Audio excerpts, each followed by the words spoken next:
All right, everybody. Today we have a special guest. Y'all all seen him in several different ways. Y'all heard his voice. We have DC, the Brain Supreme, Glenn on the line. But for those that do not know, there's a couple of people that never heard of you, DC. They never heard. So here, they're about to hear about me today. Now they've heard of me. Now they remember. That's me, DC, the Brain Supreme, and my man Steve. All right, man, can't do my 28-year-old. And it goes a little something like this. Oh, yeah. Tag team, back again. Check it, let's begin. Party on, party people, let me hear some noise. DC's in the house, jump, rejoices. There's a party over here, a party over there. Wave your hands in the air, shake the dairy, yeah. These three words mean you're getting busy. Whoop, there it is, Hitman. Everybody sing along. They remember that.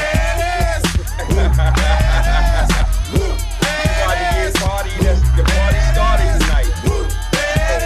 Tasha, did you know GEICO could save you hundreds on car insurance and a whole But lot for the more? younger So what are you generation, waiting for? you may Hip know Hop him Group from Tag this. Team to help you plan dessert. Fresh vanilla, rocky road, chocolate peanut butter cookie dough. Scoop that is, scoop that is, scoop that is, scoop that is. And this is my favorite part. Look at my man right here. Scoop. GEICO. Switch today and see all the ways you could save. Now, who came up with the sprinkles? All right, so I have to put all that in context, and that'll come about when we talk about that later on. But it might as well start now. So I'm an actor, right? Mm-hmm. And when we got the call, it's crazy how it happened, because I really got to give you context. Back in 2011, I'm working at the club, right? DJing forever.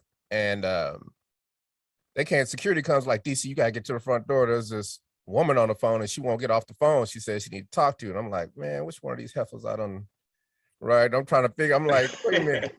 And the lady was like, I gotta talk to you, blah, blah. I was like, look, I'm working, the record about to go out. Please call me in the morning at this number.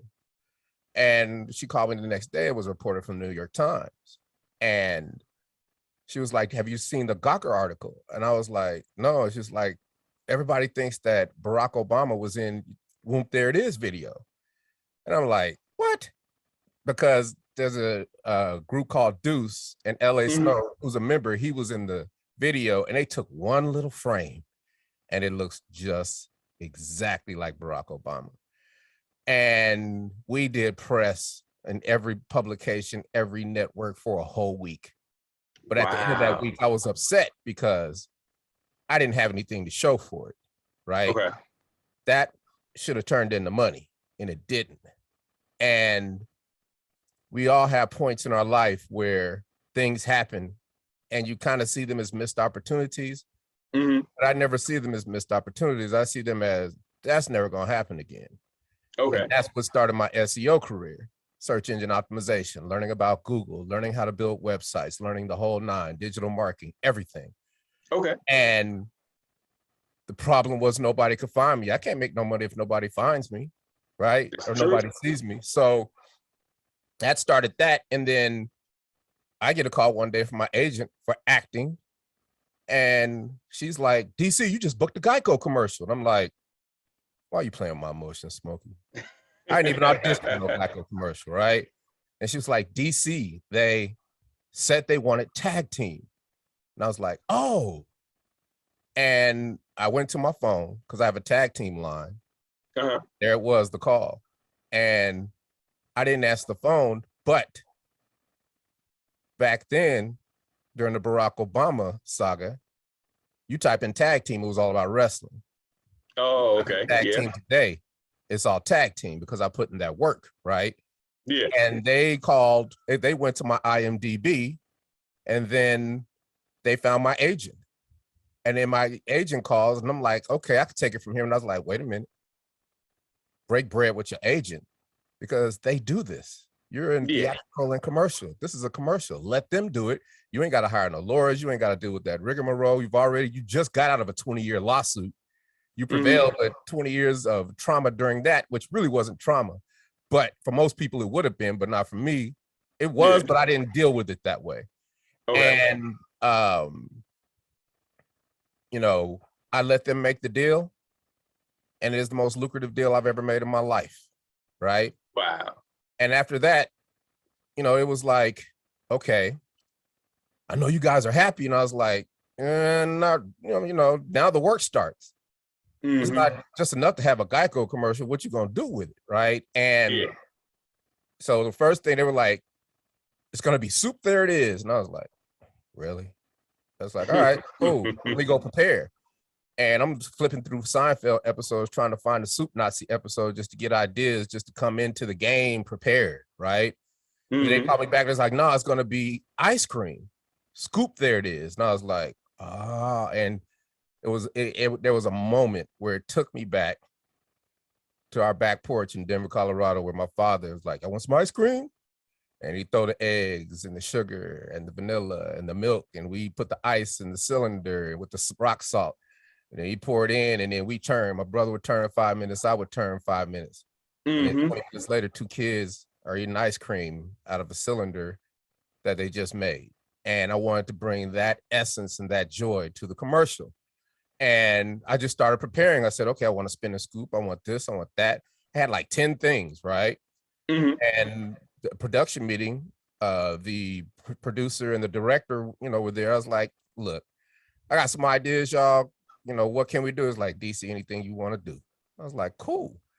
And I said, well, I tried to get a spin and scoop made, but I couldn't do it, but that's okay. He's like, no. It'll be done tomorrow. I was like, word? Okay. Wow. Yeah, I know kids love sprinkles, so you need to have some sprinkles. Like, DC, we're gonna have a truckload of sprinkles right there for you. Like, boy. And then, you know, I was like, I gotta represent the South. So we do this little dance called the Yeek ATL. And we're gonna do some dance steps. He's like, whatever you want to do, DC, I keep telling you. And I just ran off the rest of the list. And that next day, we had a ball because we got to be tag team, right? We got to go back to Freaknik. We got to go back to Atlanta Live on Saturday night. We got to go back to Magic City in the 80s and 90s. We got to go back, you know, to everything that I've ever done in my existence in Atlanta, Georgia, and bring it to that commercial because we represent, and could have shot 5 commercials on that on that commercial, right? Because there was that much footage. And after that, I was like, okay, cool. What you gonna do now? But we're in the middle of a pandemic. Uh-oh. What you gonna do? In the house. You know, and it's like, so, you know, usually we're gone on tour. And Salt Pepper did theirs 2014, and they hadn't stopped touring since until the pandemic, right? So I'm like, what can I do? You know, I'm hustling. You know, because I'm constantly learning. I'm constantly striving to be better than I was yesterday. And I said, let me get with a meeting with my agents and see what we could do, because I think I wanted to get a publicist and blow this up. Okay. And we started looking for publicists, and no publicists wanted to do anything because it was a pandemic, and they didn't know how to approach a commercial. They're like, usually we do a junket, fly to New York or LA. And I'm like, okay, cool. And here's one of the things that throughout the history of DC, the Brain Supreme, I have curated what I call learn how to learn hustle tactics, right? And from being in them clubs, because you better have 6 hustles in the hole, because somebody's gonna take your main one, or they're gonna dilute it. And if you don't have another one in the hole, you're gonna be short, and you're gonna be looking mad, and you're gonna just turn old and bitter. And I said, all right. And whenever that happens, somebody tells me no, or somebody's like, well, it can't be done. I'm like, okay. I go join, and I want everybody to listen to this, because I don't want to ever hear anybody say, man, we can't do that, or they don't teach us that. I don't even want to hear nobody say that, because all you got to do, or this is what I do. I join an organization, society, or organization, society, or association, because they're filled with people who are expert in their craft and in their field. And they love their field so much, they made an organization with all the resources for people who want to do what they want to do, that they've done 10, 20, 30, 40 years. And I joined the Public Relations Society of America, PRSA. Okay. And I'm become my own damn publicist, right? 2 days in, I'm on a Zoom call and I raised my hand. Our press release is relevant. And they're like, what's it for? I was like, I'm kind of, you know, in a GEICO commercial called Scoop, There It Is. And if they weren't paying attention, they was paying attention then. And the whole Zoom chat blew up. Like, my kid loves that. My daughter loves that. My dog loves that. It was just I'm looking at the chat and it's just, and the lady welcomes me, the moderator welcomes me because they're tripping. And then, like, back to DC's question, are press releases relevant in this day and age? Because a lot of people think press releases aren't relevant. She was like, of course that press release is relevant, because the whole last year has been about COVID. Every article, everything out there has been about COVID. Everything has been political. Everybody's been fighting each other. Everybody's just been in disarray. And you guys come throwing sprinkles, spinning scoops, dancing, busting a move, and DC, your smile. And it's not only is that press release going to work, but you're going to go here for all the publicists. You're going to go here for all the journalists. You're going to go here for all the TV talk shows. You're going to go here for all the podcasts and make sure your pitches are like this. She gave me the entire breadth of her expertise in 10 minutes. And wow. I have not looked back, bro. I have not looked back, and it has opened doors for me that I could have never thought possible. And it's the reason we're talking, right? Wow. Yeah. You know what I'm saying? Wow. It's like there's never, ever an excuse. And that's why I do 3-4 podcasts a day, because I feel that it's my responsibility to talk to people about things I wish somebody had talked to me about when I was a young man, right? Yeah. So I love to help people. And my motto is give what you want first. And because of that press release, I dropped it Super Bowl week on a Wednesday. Thursday morning, the Dan Patrick Show calls me. Now Friday, I'm on a Dan Patrick Show, national television, talking about Magic and GEICO commercial. And GEICO's listening, right? Then a week later, Tamron Hall calls, and every time somebody calls, like, how did you hear? What made you pick us? Like, man, the press release, man. That was a banging press release. And then I realized that when you do a press release right, it's a Trojan horse for me, because you got to have a good headline to keep the pull. Then that first paragraph, you got to tell them what it's about, but then the rest is about what you're doing, your dreams, your goals, your desires. And now people get to see who you are. And if like that one, 350 entities picked it up, AP, all kind of people picked it up.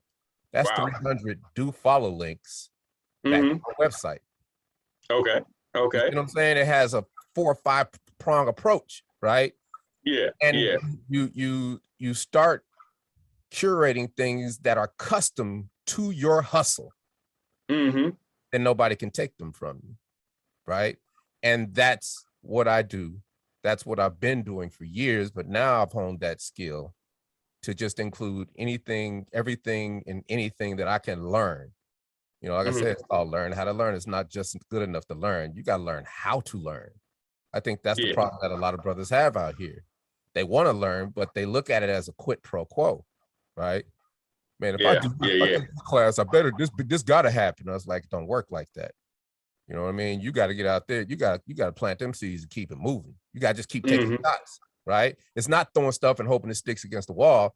It's throwing your hopes, desires, dreams, everything you want out in the universe, and then leaving it alone and keep going to the next thing. Because what happens is people get emotional about it. Once you get in your emotions, you're doomed. Okay. You know what I'm saying? You're doomed because as a man, our biggest downfalls are our ego and our pride. That's why I love to be wrong. I love to admit when I'm wrong. It kills me inside. It's like somebody slicing my insides up. But what that's doing is it's sequestering your ego and it's sequestering your pride. Okay. And now your mind is open to the world of every opportunity, everything you can think of, and your mind is clear. because you're not worried about being right, winning an argument, or all the other dumb stuff that people are doing right now. You're worried about the solution. You are. I always think solutions. Okay.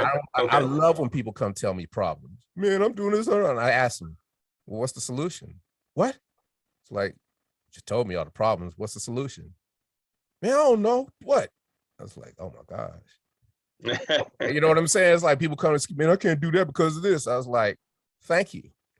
Because now I've just come up with 5 in my head that I could put in my toolbox. So if I come across your situation, it's not going to happen to me. I'm not going to be crippled by my own hubris, right? Yeah. And if everybody can get a control and stay out their emotions and just don't react, put it in your pocket and use it for later, it turns into positive energy, right? So I always think about solutions. It might, it's perfect example. Got a call yesterday. We want you to tag team throughout the first pitch of the White Sox game in a week and a half. Oh, okay. So I'm like, uh-oh. You know where I just came from? Came from a batting cage and just threw 400 baseballs. So I don't be looking like Fauci. Dad, look at you. Look at you. You know what I'm saying? Because everything is about preparation. Like, and people look at me and they say, DC, you can't do everything. Man, you doing this, you doing that. You can't do it. You can't do it all. When I tell my ideas, I'm like, I'm gonna do this. You can't do it all, man. I'm like, you know what? You're right. I can't do it all. But I sure enough can be prepared for it all. Right? Yeah. They're like, word, that makes sense. And I'm like, you don't even realize that you now approve of what you just disapproved of, said differently. Yeah. Because preparation is doing everything. Yeah. Y'all don't want it with me. There are no excuses. There's none of that. Now, we are human and it ain't easy, right? I tell people this all the time. It ain't easy. It's hard. I'm just as lazy as everybody else. I'm just as flawed as everybody else, but I do it anyway. You know what I'm saying? Okay. It's, think about it. Think about it. Every time you say you're gonna go to the gym, you're like, man, I'm going to the gym, but then you got Monsieur Saboteur. That's why I call him Monsieur Saboteur on my shoulder. Come on, man, don't go to the gym, man. Go to Wendy's, man. Let's go to Wendy's. It's like, nah, dude, we're going to the gym, man. Let's go. All right, man, let's go. We're just gonna do a little bit, man. And then you get to the gym, and then when you finish a workout, the only thing you can say is, damn, I'm glad I went to the gym. Right? That's how I put everything. So I get if it's real hard to do something, I get up slow, put one shoe on, put the other shoe on. I do everything slow. And then I get out that house and I just go, right? And it works. And, we all have times where we fall off where, you could be doing things better than you're doing it. But having that consistency and trying to acquire that discipline is what is going to make you great. And like I tell people, I said, it doesn't get easier, but it does get better, right? Okay. You know what I'm saying? So there's a difference, right? Because none of it's easy.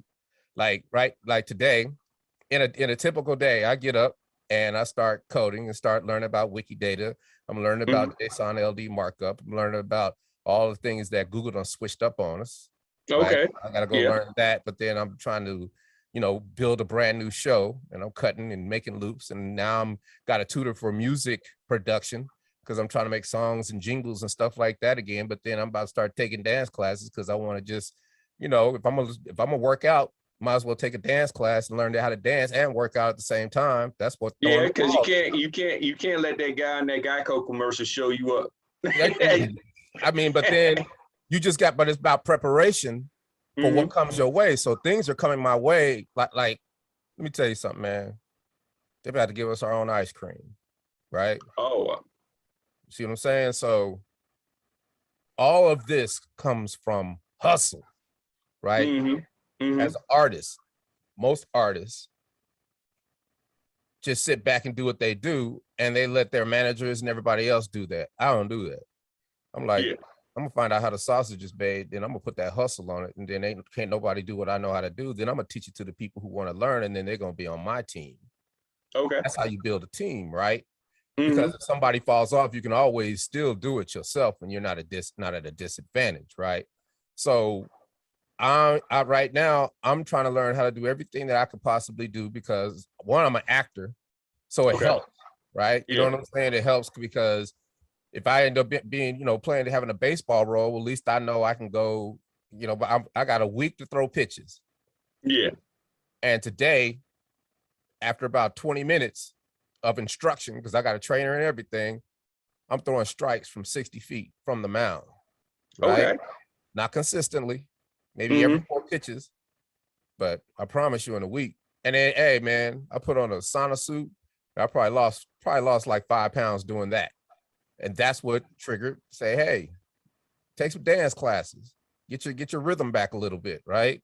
Okay. You're not gonna never dance for some, but if there's, but you can work out. And if there's a chance that somebody says, hey, we want you to be on Dancing with the Stars, I'm like, you ready? I've done it, so let me do it, right? Yeah. Because I've been practicing. It's just, you just want tools in your, see, I don't have a toolbox or a tool. I got a Home Depot. No, I got an Ace Hardware. I got a tool shed. Walk up in my spot and it's just like, man, what you doing? I was like, these are the tools I use for every situation that I need, right? Okay. Yeah. And that's why I am like I am. And like I was saying about artists not doing, that, and that's cool. That's their prerogative. But for me, if I don't hustle, and if I don't jump into the Martin agency and learn who all the people are, who all the players are, and have relationships with the people who just paid me, and then have relationships with the people at GEICO, the people who just paid me. Because when you get to know people and when you network like that, then you flip it around and then you let them see you hustle. Yeah. And when you let them see you hustle, more opportunities come, because they know they can trust you. Okay. They know that you're professional. They know that you're on time. They know that you're going to give the best effort and the best quality work. You know what I'm saying? So after, it's not just a GEICO commercial. Right? Yeah. After a month after the GEICO commercial, we're doing all these, I'm doing all the press, right?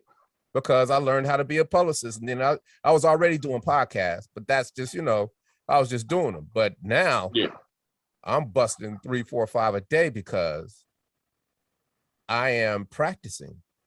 Okay. Articulation. Practicing my diction. I'm practicing my storytelling.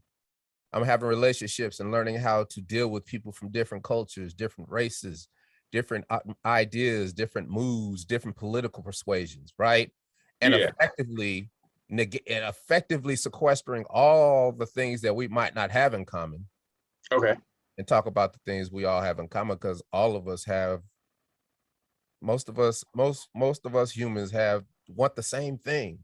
We want peace of mind.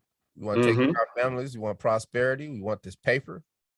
And we want to be left the hell alone, right? And those conversations are beautiful, right? Because it could be somebody from Idaho. It could be somebody from, Selma, Alabama. It could be somebody from Maine. It could be somebody from Spain, right? I had one with a lady in Spain, and she was so nervous. She was like, you didn't answer my questions back.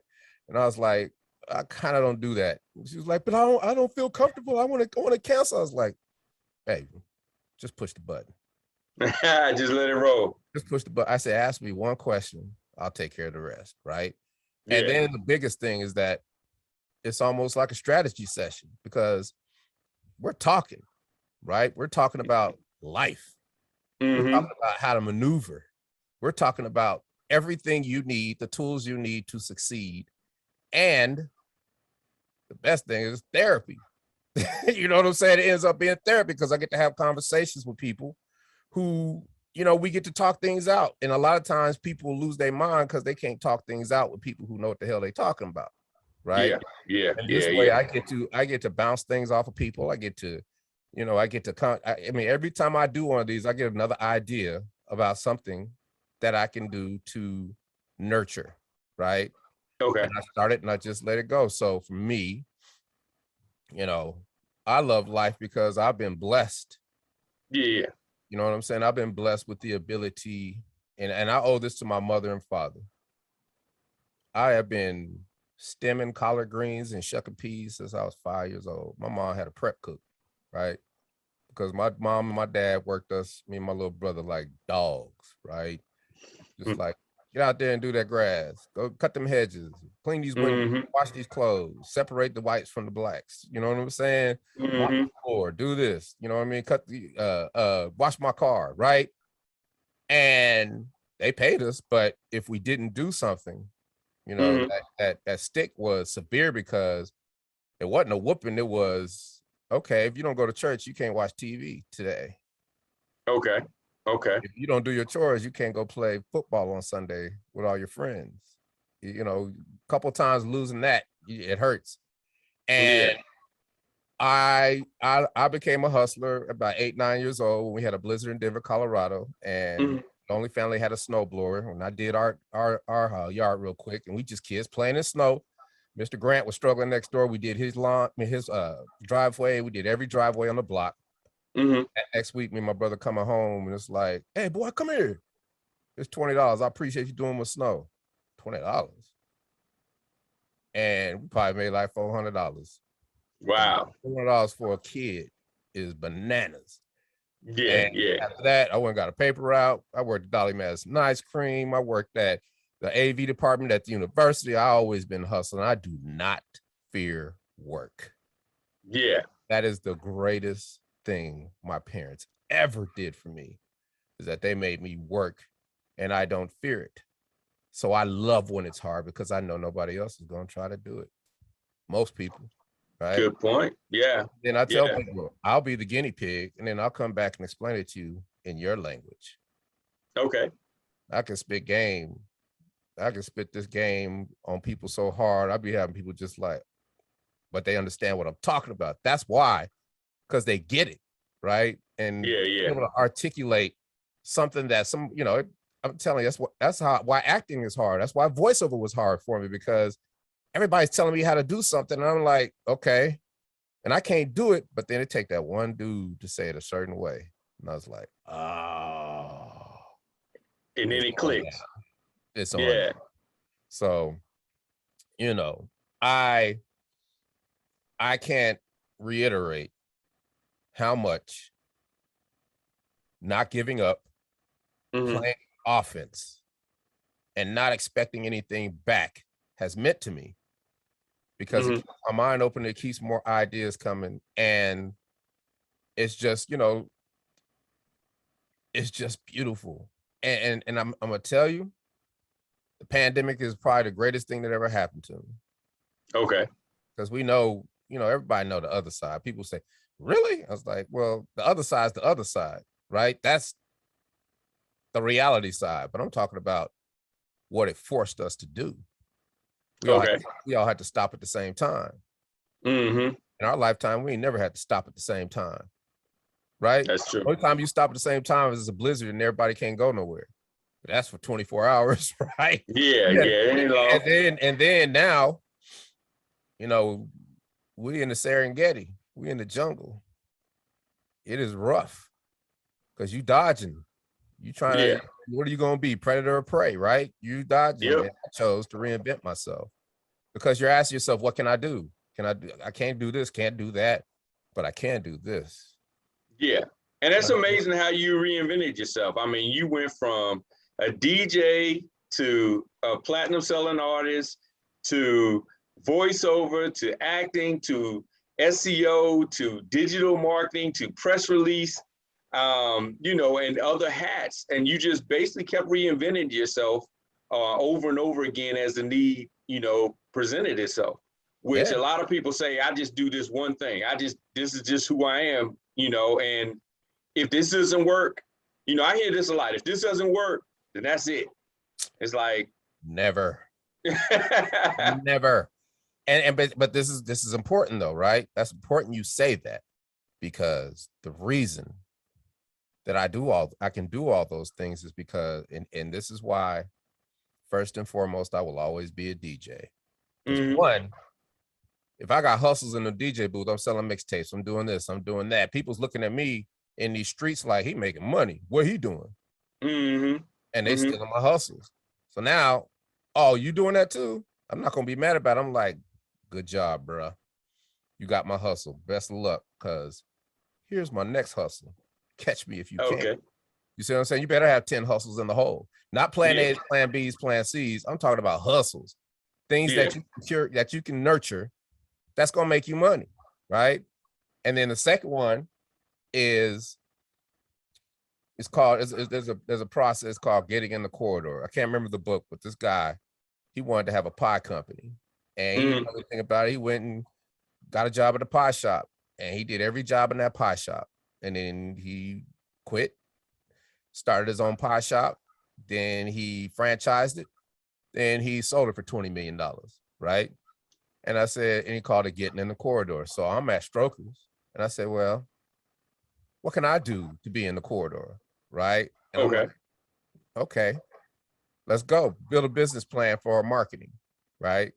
And I'm thinking build business plan, just, you know, just write down an essay of what you want to do. No, business plan is not that. Business plan, you need facts, figures, numbers, projections, the whole nine. It took me 6 months, but I had good coaches to teach me, right? And I went into, the owner's name was Terry Fisher. I went into her office. I went and bought a projector and a screen. And I'm sitting there the daytime in the club, drinking the Tanqueray and orange juice, giving a business proposal on the screen. And at the end of that proposal, me telling her I could increase her bottom line, she cut me a check for 25 G's, right? Wow. In the corridor. Now, what that allows you, and what people don't understand, I'm not your DJ. I'm not just a DJ. I'm your sound guy, light guy. I do your radio commercials. I do all of your television commercials. I do your fashion photography. I shoot the girls. I get them in the magazines. I do all the things that help you increase your bottom line, your SEO, your websites, all that. Yeah. Right. And what I've effectively done is made myself invaluable. Yeah. Right. And if you don't do that at your job, even if you hate it, you're tripping, because when you do that, it's not about what you're doing for the company. It's about what you're doing for yourself. If you're at a job that you hate, learn how to do everybody else's job, right? If you learn how to do everybody else's job, then that day that somebody gets fired, that day somebody gets sick, you get to jump in and let them see you hustle. Then you got job security. Or if you do get let go, your transition to the next bigger thing is easier. Yeah. Most people ain't about to do all that extra work, and you're gonna be stuck. And if they fire you, you're gonna be, that's hard. That's it. This didn't work. But if you make yourself invaluable, you can be invaluable to the next person and the next person and the next person. Right now, I'm trying to make myself invaluable to one of the biggest companies in the world, GEICO. Yeah. You see what I'm saying? I'm hustling. I'm showing them that they picked the right one. You picked the right one. Because I'm about to show you things that you're doing, things for tag team you've never done before. Yeah. Let them see you hustle. Let them see you do this. Let them see you say, hey, who's their manager? DC. Who do all this?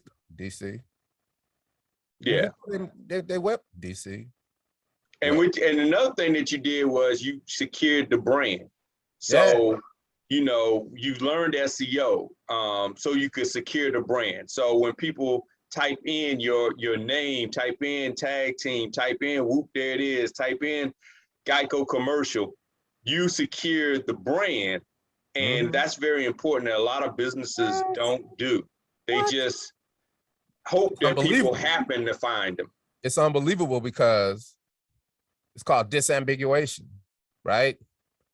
Because people think, like, when it comes to SEO, it kills me because people are like, yeah, I need to do marketing, I'm gonna do social media, and I'm gonna do this, and I'm gonna do that. I was like, okay, so if you were looking for you, what would you type into Google? They were like, what? Like, if you were looking for you, what would you type into a search engine? Yeah. And they can't even tell me. I was like, you lost the battle already, right? Yeah. Because it's basically a mirror. you're looking at yourself, you know what you do, you know what you're capable of. So why aren't you trying to get in front of the people who need your service? Why aren't you answering the questions on Google that you know the answers to, that you can make people's lives quicker? How many times have you got on Google, tried to find something, and you spent hours trying to find it?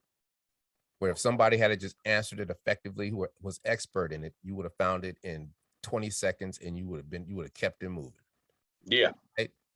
That is the key, right? So I had to disambiguate tag team from tag team wrestling, from tag team Pokemon, from tag team Liz and Shelly, the real estate duo. Like I had to squash all that. But then how do you do that? It ain't about keywords and none of that. It's about other things that I never knew about. It's about structured schema markup, right? Yeah. It's about Wikipedia pages, right? But everybody thinks Wikipedia pages is just Wikipedia, but Wikipedia pages are fueled by data. And where do you put the data? In Wikidata. Yeah. Wikidata, Wikidata is new, 2014. That's the way of trying to gather all the things out there in this vast universe and make them make sense to people so they can find them, because Google is a search engine, right? So you got Wikidata. And for me, in Wikidata, I'm building a tag team museum because I got 30 years of articles, podcasts, interviews, shows. I have a history. I'm an authority. Yeah. And the data. See, people are thinking like human beings. They got their emotions in it, right? Don't think like a human being, think like a robot. Google is a robot. It don't be in its feelings. It don't have the algorithm has no feelings. It has no feelings. But Google gives you the recipe to feed it. Data. So what you gonna be, a Waffle House cook or a 5-star Michelin chef? Right? And I choose to be the latter. And I'm cold with it, bruh. I'm cold with it. Because what Wikidata is, that's how you feel your knowledge panel. Most people don't even know what a knowledge panel is. The knowledge panel is the big square on the right side that you should have of your name or your business. I'm ranking for the 3-pack in Google for tag team. For keywords I didn't even think I could do, because I'm a 5-star Michelin chef. I feed the bot the data at once. I don't think like a human, I think like a bot. So basically you want to archive your life, everything you do in Wikidata. Wikidata is the soil. You plant you plant them seeds. So them seeds are all the things you've done in your life, where you were born, who you were, who you're affiliated with, who trained you, who did this, who did that. Because now when Google crawls, it's almost like that Marvel movie where, that black hole is sucking everything from the earth into itself. But what Google's effectively doing is bringing everything in the universe back to you and placing it where it's supposed to be, then distributing it to the things that the data connects with. So there's nobody I can't get in front of.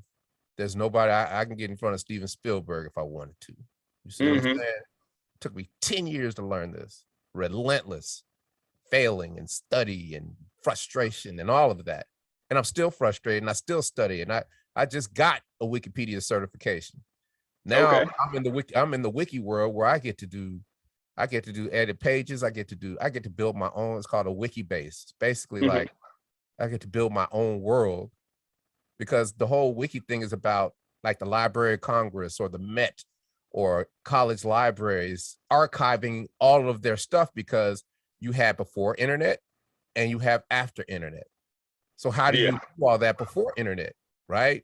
And put all that data in. Now Google knows how to connect you. And now you're going to be in front of the people that need your services, and you're going to start getting calls. Now, it ain't easy, but it gets better. But you have a great knack of how to test the market too. So I heard a story about how you used to test the market when it came to music, back when they were on cassette tapes.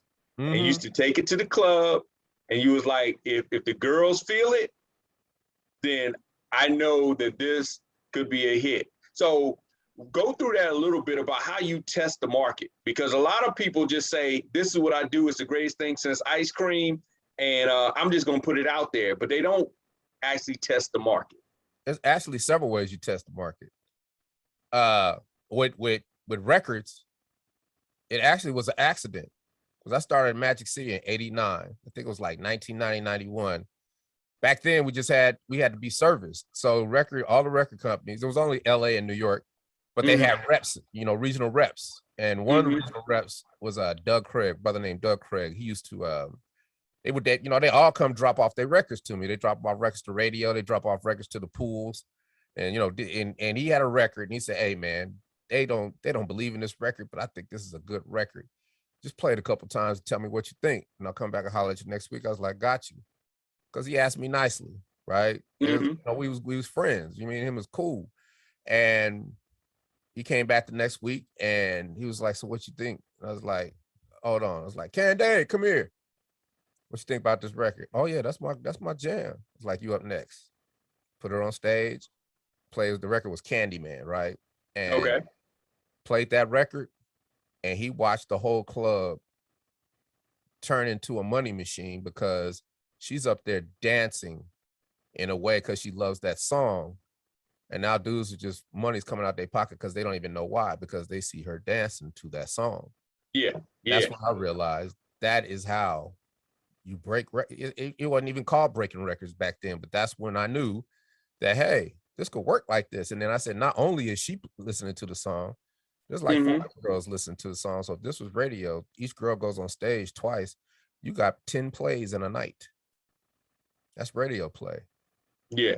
In a club, with a strip club that's always packed, because there was only 3 clubs back then. It was Magic City, Paradise. No, it's 4: Magic City, Paradise City, Montrez, and Blue Flag. Right? Yeah. All the rest of them were white clubs, and all those clubs probably 2000s turned into black clubs. That's why there's so many black strip clubs in Atlanta, because most of them be white clubs. Crazy, right? So that's one way. Another way is, if I have a theory, I go play dumb, right? Like when, story with the publicity, with the press. I know a press release works. I know how to make a press release. I know the whole game, but sometimes you want that little validation, because you want to answer. You need that validation, but you want to hear. You might be missing something. Okay. You might hear somebody's hustle. You might hear something in somebody else's hustle that you can use in your hustle. Like, I could tell you a perfect example. This last week, I flew up to New York to take a DJ class. I've been DJing for 30 years, but I went up to take a DJ class because I'm being trained by Esquire, who done won, DMC 3 years in a row, right? One of the best DJs in the world. And he's like, what you doing here?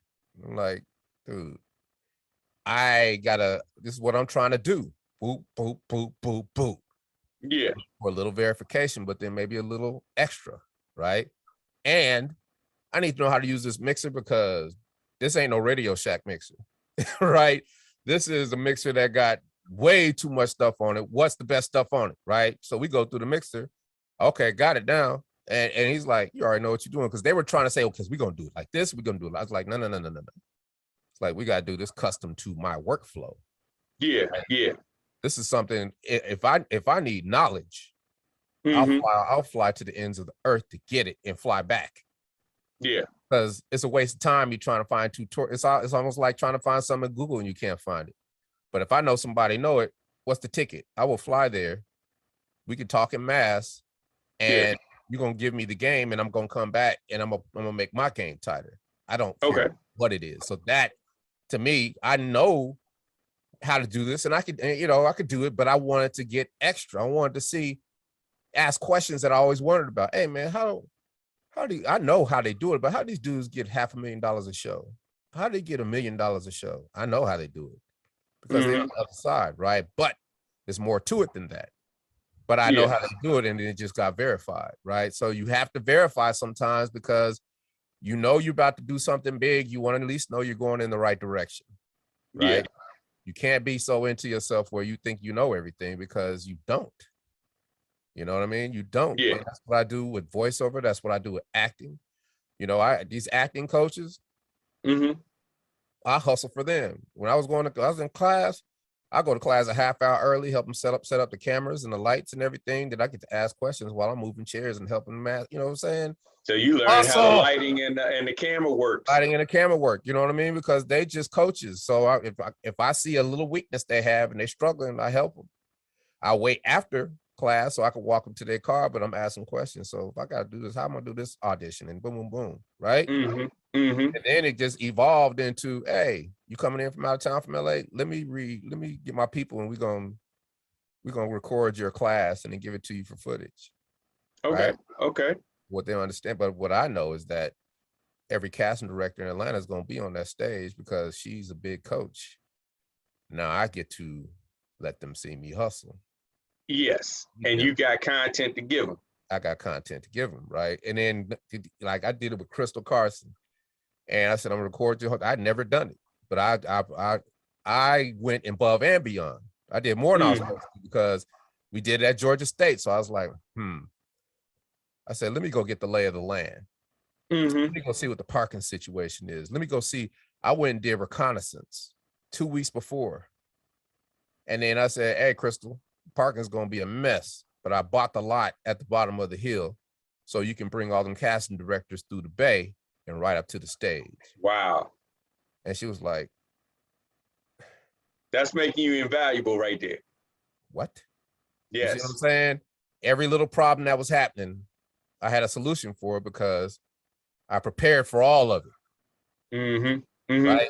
And it might be just a little preparation, but at least my mindset is, okay, if this happens, we can adjust like this. If this happens, we can adjust like this. Right. And then now, you know, that's the lady who called me during the pandemic, say, I got a movie for you. Can you get to Nebraska? And that's when I shot my first movie. Wow. Make yourself invaluable when it comes by you throw stuff, you give what you want first. Don't ask no questions. Don't expect nothing. Give what you want first. And now I've got all these casting directors know who I am. So now half of my auditions come straight from casting directors, as opposed to me up against 3,000 other dudes that are trying to get the same part. You see what I'm saying? Learn. See, I go in and I figure out what the hierarchy is. I did that with doing shows, because after a while I was like, I want to do shows again. So I started calling all these booking agents, and they're like, well, you only got one song and it's old, and I know it's Whoop, there it is, but nah. And I was like, all right. And what happens when that happens? I go join an organization. I joined the International Entertainment Buyers Association. How does it work? Well, you got the buyers, the people who put on the tours. Then you got the venues. Then you got the big boys, the Live Nations. Then you got your mom and pops, the same people that are telling me I can't do it. Then you have your managers. Then you have your artists. Okay. I joined this organization, learn the game. I go to their convention, 5,000 people. Me and Chubby Checker, the only black dudes there. What? Yeah. Me and Chubby Checker. There might have been some more, but that's the only one I saw. Right. Yeah. And I start hustling. I'm wearing a big Whoop, there it is shirt. I'm billboarding. And I go to people and I'm like, how you doing? It's like, hey man, you? Yep, yes, sir. What you guys up to? It's like, well, we have a clean 90s nostalgic rap show. If I had just said, I've got a rap group, we looking for shows, or if I had said I'm a rapper, they would have just turned away, because in their world, rap music is hell of insurance, problem, right? And when I said clean, their ears perked up. Next thing you know, I'm doing hard rock cafes, I'm doing rodeos, I'm doing we doing every type of, because I didn't know it was that many different types of entertainment and places we could do. So now the thing that everybody thought was my weakness is my strength. We got one song and you could just stick us somewhere and bring energy to the whole show. Yeah, and you understood your audience, and not just demographically, you understood their needs. You understood exactly what their need was. So you were like, okay, they're gonna be worried about this. Yes. Yeah, and I had to find the people who could pay me to do that. And I effectively cut out the middleman and went straight to the buyer, straight to the horse's mouth. And now I have relationships with people, and because of that commercial, people about to give us tours. And then I'm like, okay, if you know, I could dangle this carrot, like, well, GEICO might be interested in doing the tour. Yeah. And I love the way you're strategic with it.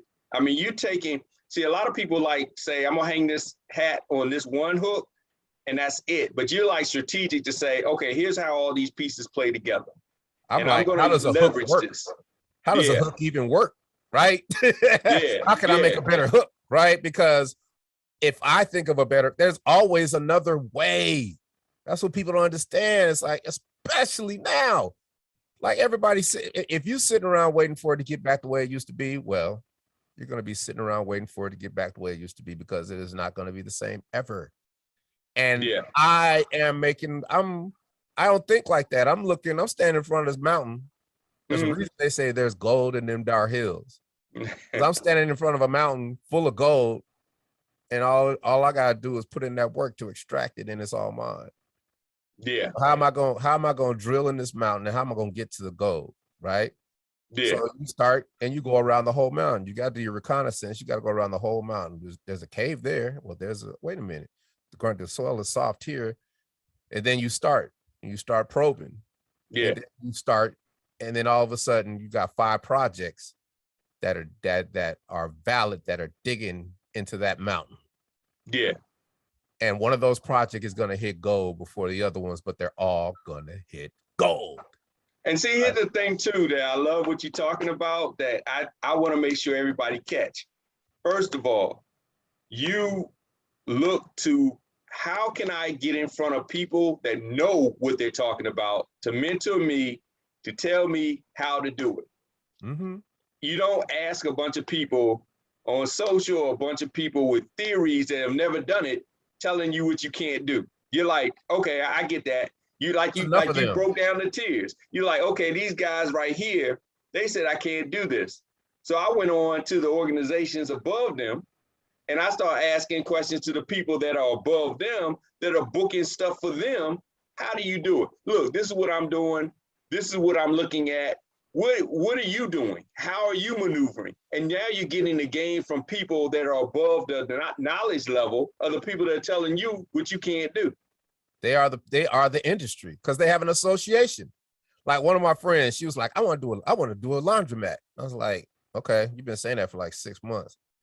Yeah, but I just don't know. I was like, I'm gonna start for you. I found the Coin Laundry Association of America, bought her a membership. She come back a couple weeks later, man, I didn't know there was this many things you could do in a laundromat, because they had all the resources. They was calling her, telling her about financing, telling her about grants, telling her about all kind of things, because everything's about you can do delivery, you can do this, you can do that. The government's giving you money for this because you can do the hospitals, and you do them COVID sheets, you're gonna get extra, like all these things. There ain't no excuse. It was all you needed, one, right? So like I said, I've joined so many organizations. I join every organization that I can get my hands on. Even if I don't join the organization, I'll call every number on that website and ask them questions. Okay. You see what I'm saying? Like, why should I join? That's what I did. See, like I think it was like 2000. That's when 98 is when things start kind of falling apart, because the record company went bankrupt, and I'm trying to, legally get my money, and then they go bankrupt, and then I'm like, you know what? That'll never happen again. And I said, let me get into finance. And I became a licensed commodities broker.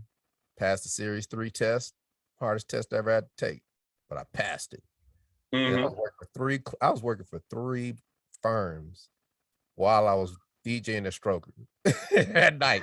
It was unsustainable, right? It was unsustainable, but it wasn't worth the leap of faith to jump and do that and switch it like that, because I just wanted to know about money, right? So I figured I had to get in the corridor, right? And I said, well, dang, if I could do that, maybe I could start a hedge fund. And I was like, well, how do you start a hedge fund? I was like, I don't know. You got to have a hedge fund manager.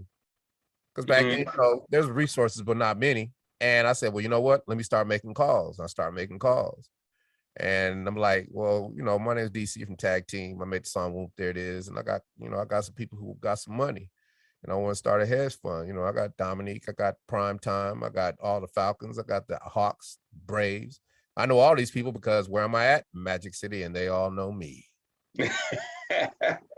They been Where the known me. deals are being made. Everybody been known me before Whoop. There it is. You see what I'm saying? Mm-hmm. Now everybody know me. I can get them to invest. Can I get a meeting? So I have meetings in New York, LA, Vegas, San Francisco. I'm in a boardroom in Vegas. They doing, we doing our particular, introductions. And then I ask a question, why should I let y'all manage my hedge fund? I don't even know what a hedge fund is. Okay. They start telling DC, our returns are like this, and then we do this, and then we can do that, and that. So now you know all the benefits. Yeah, we can structure it like this, and if we do it, okay, what's that? Well, that's what then this happens, and boom, boom, boom. It goes on for like a half hour, and what they don't realize is while they're feverishly pitching me, they're teaching me. And you know what good looks like now. You don't want it with me. I'm telling you, they taught, and I did that, and I knew what a hedge fund was, and I knew it wasn't for me. Because sometimes things just ain't for you. It ain't the time, right? And it's like, but there are good things that I call it collateral sprinkles, the good things that come from things that you do, even if you don't do them. Because people see that as a failure, but I didn't even see it as a failure. I put in work. So what can I get out of this work that's different than what I went in to do? And the year 2000, I'd look at CNBC. I didn't know what they was talking about. Year 2002, I knew everything they were talking about. Okay. You see what I'm saying? I learned the language. Now, if I know the language, then I just need another approach on how to invest. So I was going to get some damn soap at this place, Sense and Suds. And there was Edward Jones across. I said, man, go over there and talk to them people, just see what you could be doing different. Because, strip clubs, we roll cash. And if the government come at you and you ain't prepared, man, right? Yeah. Everybody put all their cash in the bank. And that's how people get hit. And I went over there, beautiful lady named Amanda. She broke it down to me. She's like, okay, I see what you're doing. I see what you could do. We could do it like this. We'll make a bunch of little buckets, a bunch of little investments buckets, your SEP IRAs, your Roth IRAs, SEP IRAs for your corporation, Roth IRAs, little investments, mutual funds here, a little bit here. And we just take $500 a month and we just fill those little buckets. Because I'm invaluable at the club, I get a check. I don't even cash it. It goes straight to my investment account and fill little buckets. And when we fill those little buckets, we fill them again. And those buckets compound. And then I have always made money slow and methodical, because consistently it takes $500 and over years it compounds. Simple. Now you can go after them licks too, right? But it's hard for me to go after them licks because I'm not a gambler and I get emotional about money. So the furthest away I am from me doing it, and I understand how it's done, but I can trust the people that that's controlling my money, then it's all good. But then I was like, why don't you start running your life like a corporation? What do I do that? Well, you got to get incorporated. Well, what kind of corporation? Well, what do you want to be? LLC? No, I don't do that. Would be an S Corp? C Corp, because you got big dreams. I started CLG Investments 2002, and I still got it today. Okay. Yeah. People be like, CLG Investments, but I was like, hey, I had big dreams back then. That was going to be the name of the hedge fund. You know what I mean? But I kept it because everything I do is my hedge fund, right? So I learned how to be an accountant. I learned all about taxes. I learned about everything. I do my own bookkeeping. I am masterful at QuickBooks. I know where every penny is, where every penny's going.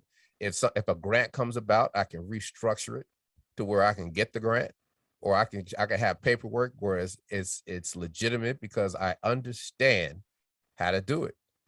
And I had good people. I found a lady named Mary who we get on Team Viewer, and she taught me the game. And like 3 sessions, I knew how to use QuickBooks. And then now I got power because I can control my own money, right? These little things and little tweaks that you can do in your life that have such a big impact later on, right? And I tell people these things, they're like, dang, man, you're doing all this stuff you're doing to it. And a lot of people back in the day used to be hating. The people that love you the most, they ain't hating on you. They just don't know. They're gonna come with that negative stuff, but I keep everybody close. Like, don't hang around negative people. Get away from negative people. I'm like, man, I keep them right in my area because that's what you got to do. You got to use that energy, that negative energy. I need people to tell me I can't do something. That's just a way you keep motivated, right? Yeah. So telling me I can't do something, okay. All right, now I got to show. Right now you done did it. Now I'm about to pit bull you, right? So I love that, right? Because it's about your mindset. It's about how you see things. It's about not being in your emotions. It's about having control. I can take any negative impulse, negative emotion, fear, hate, envy, lust, despair, put it in my pocket. I don't react to it. I put it in my pocket and I use it. It turns into positive fuel for later. Like if I'm got an audition, I got to be angry. And I'm arguing with this stupid ass girl I was arguing with last week. And I got to be angry. Well, I can apply that to this script. And now I don't have to find a character or piece of life. Yeah. Now the character becomes me and it's real. That's how you act. When I learned that, because they're always like pull from things in your past and then apply them. It's like, what? All right, I'm gonna try to be my uncle. No, that don't work. Well, I'm gonna try. It's about the emotions. Like, man, how can I get in that space? And you get in that space, and then you just let it go, and then you just stay there, right? And you do that with everything. If I'm stuck on something, there's something in my pocket that can keep me going, because it's like that's what keeps me going. Oh, you ain't about to give up. You ain't about to give up, dog. Keep going. Because, remember they said you couldn't do this and they couldn't do that and you couldn't do this. Keep going, dog. Yeah. It turns into positive fuel because you've practiced it over the years, right? And then, right now I realize that, one thing the pandemic taught me is that there are no missed opportunities. There are no mistakes. You can correct all that. You're too old. If you're thinking you can't do this, if you're thinking you're dumb, if you're thinking you're not good enough, that's crap, because you can correct all that right now. This is the greatest time in history to learn.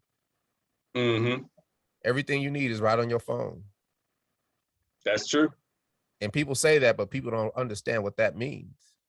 Everything you need is on your phone. There ain't nothing you can't find. It's up to you. It's up to you. Do you want to find it? That's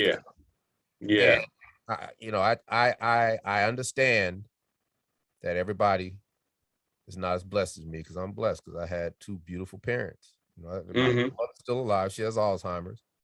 And my father passed about 1.5 years ago. And, my father was a great man, but he had flaws. And I vowed not to repeat the mistakes he made. Right? He never learned how to use a computer. Because he's a PhD. And he was like, I'm a PhD. I don't need to use no computer, right? He was a victim of his own hubris. But 20 years later, when if you don't know how to use a computer, you don't know how to use a phone. And you can't find information to help yourself, right? Yeah. Now you got to depend on other people, but your pride can't stand it, because you a grown man that had a good life and you done gave the world everything. How dare they tell me to do something? And he's like, I'm the daddy. You don't tell, because you know how I get, man. And I vow not to be that way. I'm like, I'm not going to retire. I'm going to ride this thing till the wheels fall off, and I'm going to keep learning every day. And I did that. I learned my lesson with that from the switch to vinyl to CD players. DJs. I was like, I ain't never doing no CDJs. DJ with no CDs. But the world passed me by, and I was looking stupid. So I had to catch up, right? Yeah. I caught up, and boom. Same now. That's why I had to go to New York. I ain't touched no drum machine 20 years. I have to learn how to do things all over again, but I got a tutor in Germany named Gregor, who built Studio One software that I use. And now he tutors me every Tuesday. And he's not trying to teach me. He is teaching me things according to my workflow. Hey, man, I had this audition today, man. How can I get this mic to sound better? Hey, I got to cut this thing up. How can I make this better? If I wanted to do this, how would I do this? And you use the software to learn it on your workflow. See, You need to have a course on how to learn, because the way you learn is a lot different than what's told out there. A lot of people say, oh, get a good book, or oh, take some tutorials, but you learn basically on the ground. You learn in the air. It's like, okay, I need to learn this. Let me go to the source. Let me ask the questions. Let me, swallow my pride and just be like, hey, I need to learn how to do this. Can you show me? And Hey then man, let me tell do you, that. I have my SEO mentor charges he charges so much money, and he's like, DC, I mess with you. And I'm like, why? I was like, you be getting bread from me. He's like, because you asked me for help. And I was like, and that's how I used to do DJs back. Like now, the whole record breaking thing is just crazy because everybody they'll come and be like, I got $100 for you to play my record, and DJs just take it and do it. But for me, I never did that. I was like, I'm not gonna mess up the flow of the club. And it had a girl pissed off at me just to make $100 to play a song, and now that girl pissed off at me, and I'm thinking long term.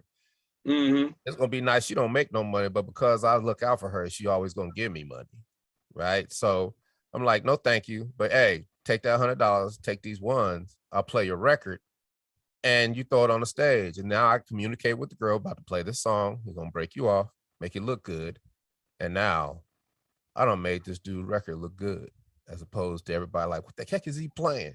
Now I done turned the love up because this dude done threw 100. That means everybody else got to do something. They like sheep. Oh yeah, they competitive. Right? Yeah. And then sometimes cats come up there and be like, man, you don't take no money. I was like, nah. Like, man, what I gotta do? I was like, just ask me nicely, dude. If I can work it, I can work it. If I can't, I can't. Because the party's first, right? And that's why I do with everybody. I'm like, look, I need help. Like right now, I'm trying to find people.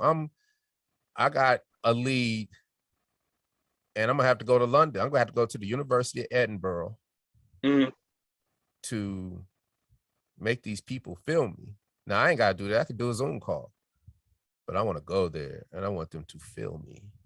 And I want them, damn, this dude flew across the pond to come get this knowledge. I'm like, yeah, and that's easy because I can work on a plane. I get 6 hours worth of work done on a plane. Grind, because I'm stuck in a tube and I can just grind. No distractions, no nothing, just grind. So I take advantage of those things to go to the places where I know the knowledge is at. So I'll go to the University of Edinburgh and I'll sit with those people and I'll say, how do I do this, this, and this? Okay. And tell me, and then we'll have a good conversation, laugh. And then now I got friends and colleagues, and now they're like, wow, that dude, you let them see you hustle. I didn't have to go to New York, could have did it Zoom. Everything I needed to know, being that dude learned in 10 minutes, right? Okay. But I went up there and we talked and we told each other's histories and we learned from each other. And now I'm helping him because he wants to teach. And I'm like, I'm about to help you.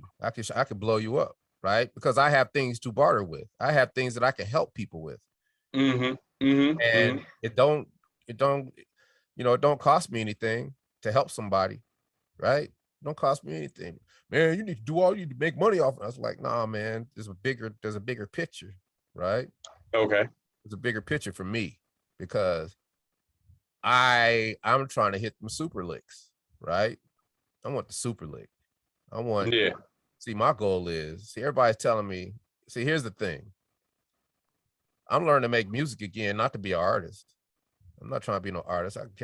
When I had that big meeting with my agents, because we have a bunch of big meetings, but the one before the GEICO commercial came out, I was like, DC, what do you want? Because we're trying to get the publicists. And I was like, I'm good. I appreciate what y'all gave me. I appreciate y'all, because you know why I did that? Because I learned that they can't stand when people call and be like, how come I didn't get audition for Black Panther? And how come this? And how come that, right? And when I call, and this is another beautiful tactic, let them see you hustle. I call and I say, hey, I just want to thank y'all for riding for DC to Brain Supreme. I appreciate y'all. Oh, DC, hey man, you put in work. Yep. And I just got one question. I'm doing this class on Monday, this class on Tuesday. I got 3 classes on Wednesday with these people. Friday, and I do this intensive on Saturday. Is there anything I'm missing? Is there anything more I could be doing?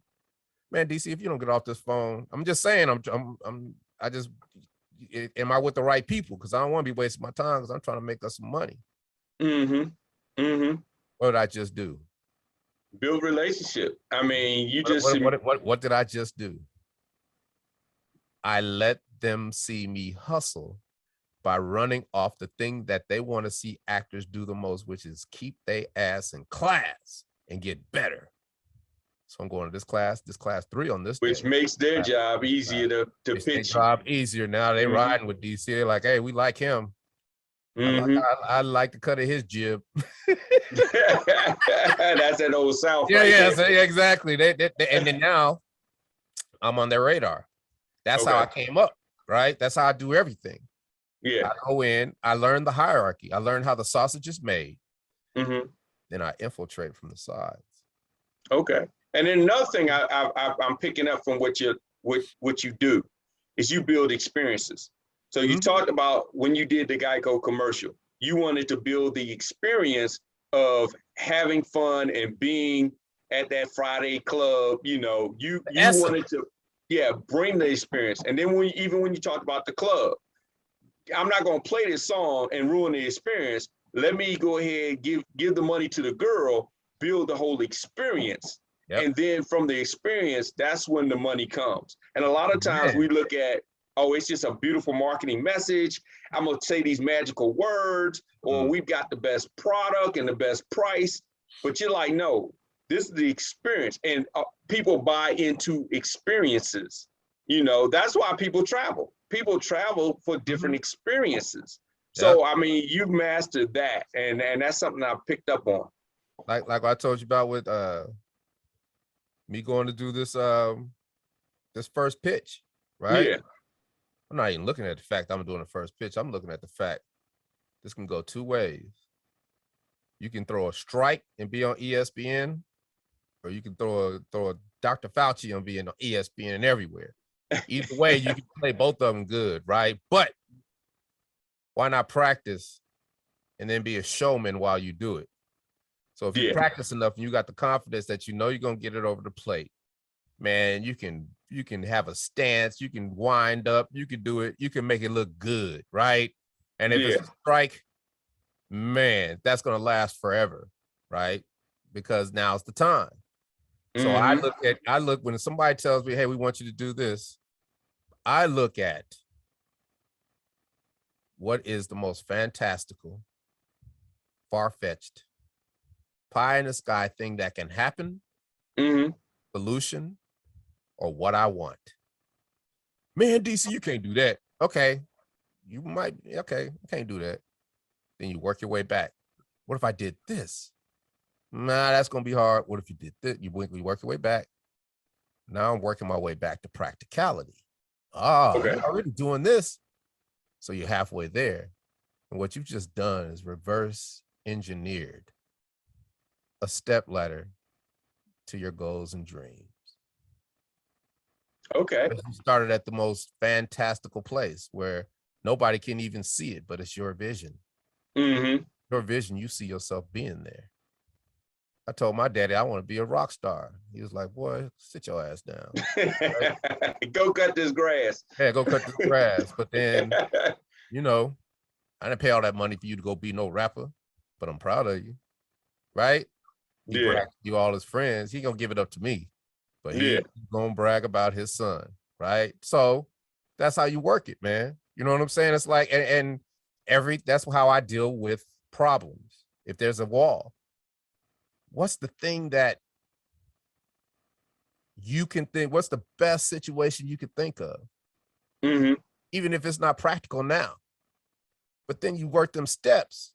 And then as you're going back up, you might be able to jump a couple steps because you done figured out how to do it. That's why these are relevant. These podcasts I do are relevant because I get to do that. I get to tell people this. Right? I get to ask people, man, I'll be on some point, I'm like, what is it that you want? It's like, you can't even tell me what you want. This girl's old scripper. Back in the day. And she's like, DC, you don't even be putting girl down or nothing. You know what I mean? I was like, what you want to do? What do you want? Like, oh, I could do anything. I was like, no. What do you want? And she could not tell me, and she argued me down, and I couldn't help her because she didn't even know what she wanted. Yeah. You don't know what you want. You don't got no goals and dreams. You don't think high. There's no way you're going to get there. You can't even get halfway off the ground. Yeah. You got a dream. You got to think high, and then you work your way back. If I didn't get that far, what's the next place I could get? If I don't go platinum, well, then if I sold 900,000, that's cool. Yeah, but that's going to be hard. What if I sold 700,000? What if I sold five? What if I sold 250? That's respectable. So let's go for that. Because all you got to do is this, and that, right? So you set yourself up because your mindset is not even thinking about no problems. You're not thinking about failure. You working out how you can be successful in the future. Like, man, you should go back to college. Dog, that ain't happening. I learned a different way, right? Yeah. I know what I need to learn. What they teach, what I'm trying to learn, they don't teach in college, and it take too long. I can learn in a semester. You know what people learn in a semester, I can learn in a week. Yeah. Like for real. Like, because, like I said, learn how to learn. If I have a perfect example, if I have an email, it's long. By the second sentence, I get to daydreaming. By the end of that email, I'm like, I don't even know what they were saying, right? Yeah. But I'll throw that email in AI, and now it's reading to me. Listening, I catch my ear. Wait a minute. And now I'm reading with the AI reading back to me. Now I'm retaining all that email. Now I understand it fully. I do that with friends. Because if I let it go 3 or 4 times, it's not about memorizing the lines. It's about understanding what the story is. Now you can play. Now you remember. Now you know the context. Yeah, with context. You know what it's about. So even if the words aren't right, they feel you, right?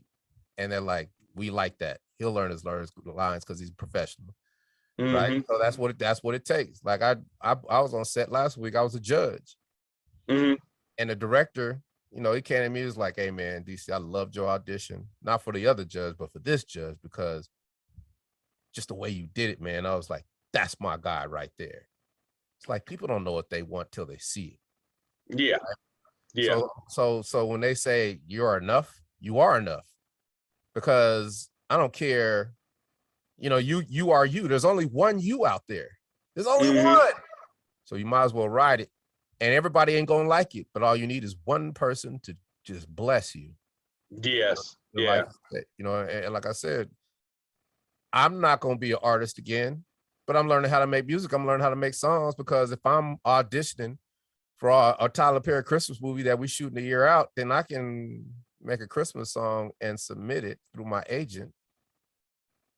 And you got 2 ways to do it. I could go say, "Hey, everybody, listen to my new Christmas song." It's like, man, DC need to sit his old ass down. He was doing good with that. Need to sit down. Or I can let them take care of it, not say anything. And then people are like, "Man, I love that Christmas song. Who sang that?" DC from Tag Team. Man, that dude's still making money, which is better. It's about perception, right? Yeah. I could do a jingle. I could do this. I could do that. But you know what I'm doing? And I'll tell everybody my game. I am making music so I can make songs to go and pitch to venture capitalists to find out who's on their roster of angel investors, who's going to be who's biggest. And I'm going to be like, "Yo, let me help you market. Just give me stock." Because if one blows up, you up 100 million, 200 million, because you got the stock. That's what happened. Alanis Morissette did. She did a commercial. It's like, "We got $100,000 for you. We give you this. We give you stock." She said, "I'll take the stock." When they went public, she cashed out $250 million. You ain't heard from Alanis Morissette ever since. Wow. There's all kind of different ways, bruh. That right there, that's the only way I'm gonna hit the super lick. You see what I'm saying? Because I'm 50 something. I ain't trying to be out on that road like that. You know what I mean? About that. I like to do it, right? But that's just, you know, that's the short term money. You know what I mean? That's the having fun. Be young. That's the fountain of youth. Yeah. But that lick, that's the only way that lick coming. Or I be Jake for State Farm for GEICO, right? That's the lick. There's certain ways to get that lick, but that's why you prepare for all of them. That's why I prepare for voiceover. That's why if I do promo, if I'm a movie trailer voiceover, that's 1.5 a year. For doing very little, right? And I prepare for it. You got to prepare, and that's all I do. I prepare, and then I just talk to people. And like you said, it's about the experience. What can I provide? Like I realized all the joy that I brought to people through DJing, and about people, the joy I brought to people in concerts. Well, now that same feeling you used to get on Atlanta Live on a Saturday night when you start playing that good stuff, you need to do the same thing in a concert. So you need to run that concert like the DJ booth, and just never let the music stop and crush them. Okay. You see what I'm saying? It's a different approach, right? Yeah. But it's valid, because if I'm playing bam, because man, we only got one song, right? But if I'm really mega mixing and really doing what I'm supposed to do, and that's the experience, by the time we get to Whoop, they wore out, and then Whoop, they really wore out. And then now the encore is Scoop. Yeah. Right. So for me, I'm gonna grind, man. I'm gonna hustle. I'm not gonna give up, and I'm gonna play offense. I'm gonna play offense, man. That's all I can do. All I have control over is what I do. Yeah. I try not to worry about everything political, everything. I know that there ain't nothing gonna stop me from voting. So I don't care what they do, right? Yeah. It's about the process. It's about make sure that you vote early and vote. It's out of your hands anyway. Yeah, but they could do. I said, but that's still out of your hands. Even if they did it right, it's still out of your hands. All you control is what you do, and then leave it alone. Let the Lord take care of the rest. You know what I'm saying? So, and that's how I am, man. And like I said, and I want to thank you for just letting me come on here and run my mouth, bro. Hey, man, I am honored to have you just share your wisdom. I mean, and hopefully these people took away the real gems that you gave, and a lot of people come on the show and they're looking for little marketing hacks, basically. But I mean, the wisdom behind how to grow it, how to basically excel at it, reinvent yourself, how to maneuver. There's a lot of gems in this episode that I know I've got, and I didn't want to look down and take notes and be like, oh, but I will do that on the replay. Yeah, it's funny because there's so many ways to do it. Like there's two people. People say you got to do social media, and there's other sides like I hate social media. Both sides don't really understand what it's about. Social media is social media. If you're young, there's one way. You're young and you're willing to do anything to be out there, which we all were when we were young, right? We do dumb stuff when we're young, so we might as well do it on camera and get paid for it and turn into an influencer and make a bunch of money. So that's what a lot of people do. But for us, it ain't about that. It is about, and that's why we say we hate social media, but for us, it's about engagement. Yeah. If I have 100 people who are engaging in my content, that means I'm helping 100 people. That means I can get 110, 120. That means I am being effective. And the person that can get that engagement, that's what it's really all about, because that's where it's about meeting people or coming across the person that can help you get to the next level, right? Yeah.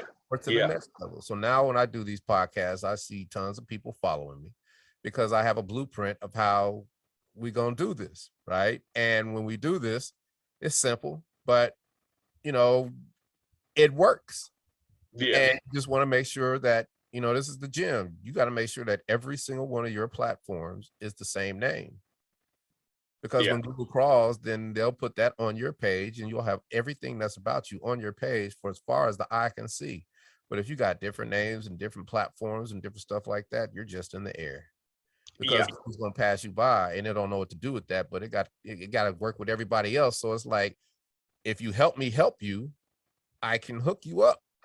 Don't ever want to help me help you, so that's why you stay there. That's what kind of you become old and bitter and be like, this don't work when it does. right? You got That's that. You got writing. You know, like I said, the Wikipedia pages. The Wikipedia pages, all you need is a reference of what you've done in your life. You've done so much in your life, you write about it. And then that first paragraph, you put the most important thing in there that you want, because that's the paragraph that's going to be aggregated everywhere. All the other sites pull, every site pull from Wikipedia. Yeah. And Yeah. then, you know, you can, like, I'm telling you the hustles I got right now. Right now, I'm trying to get tag team as a definition in the Oxford Oxford Dictionary, because Okay. if I have a definition of tag team in the Oxford Dictionary, that aggregates to every dictionary in the world and encyclopedia. See, there's always one big entity that aggregates and sprinkles down to all of them. Yes. That's that for that. Allmusic.com is the one for music. So you make sure that platform is perfect.